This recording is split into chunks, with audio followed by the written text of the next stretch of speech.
Hi there. In this short video, we are going to address why an exponent of 0 makes something equal to 1, which is kind of counterintuitive. Now, this is not intended to be a full fleshed out lesson. This is a quick explanation that does assume some knowledge of exponents already. When we divide, we subtract exponents. So just so you can see what I mean by that, x to the fifth divided by x squared. So x to the fifth means that x is used as a factor 5 times. X squared means x is used as a factor twice. And what you notice is that we have these common factors of 1. X divided by x is 1, x divided by x is 1, and what I'm left with is x times x times x, which is x to the third. And you could do that a whole bunch of times if you don't believe a stranger on the internet that is how this rule works. But essentially what we noticed is that we can do x to the 5 minus 2, and we can get there faster if we subtract the exponents.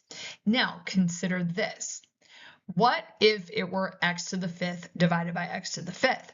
Well, in that case, if it's true that we subtract exponents, and it is, we would have x to the 5 minus 5, and 5 minus 5 is 0.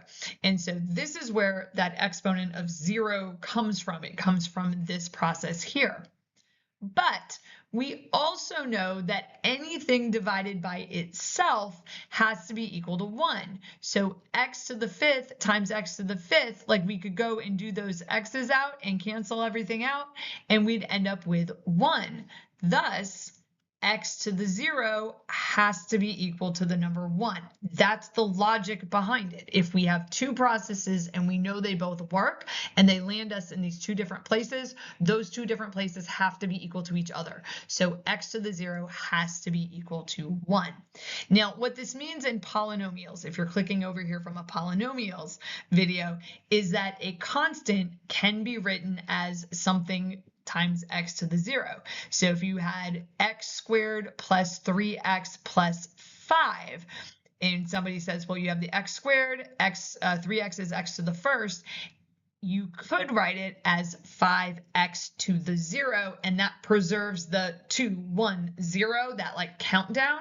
We just almost never write it as x to the 0 because there is no need to. But that's why we talk about non-negative exponents and polynomials, and why a constant can be written as the constant times x to the 0 power.